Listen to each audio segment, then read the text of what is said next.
আমাদের রাজ্যের সমস্ত নেতামন্ত্রীরাই যখন দুর্নীতিগ্রস্ত, তখন এই রাজ্যের আর কি উন্নতি হবে? বিশেষ করে নেতামন্ত্রী ও আধিকারিকদের রানী স্বয়ং মুখ্যমন্ত্রী নিজেই দুর্নীতিবাজ। তাহলে এই রাজ্যের ভবিষ্যৎ যে রসাতলে যাবে, এটা বলার আর নতুন কী আছে? গতকাল 28শে আগস্ট তৃণমূলের ছাত্র পরিষদ প্রতিষ্ঠা দিবসের দিনে 26,000 চাকরি বাতিল নিয়ে ফের রাজ্য সরকার সুপ্রিম কোর্টের ধাক্কা খেল। হ্যাঁ, সুপ্রিম কোর্ট আরেকবার পরিষ্কার বলে দিলেন 7 দিনের মধ্যে দাগি শিক্ষকদের তালিকা প্রকাশ করতে হবে এবং সেই তালিকা প্রকাশ করতে হবে ওয়েবসাইটে। এসএসসিকে এরকমই নির্দেশ দিল সুপ্রিম কোর্ট।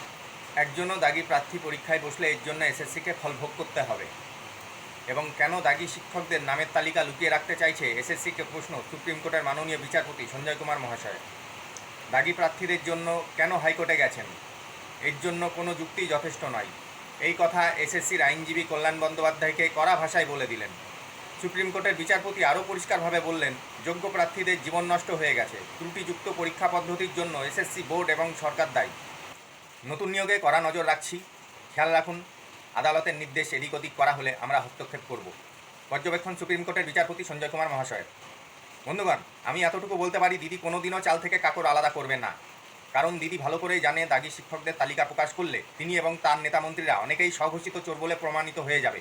আশা করি আপনাদের বোঝাতে পারলাম। ভালো থাকবেন।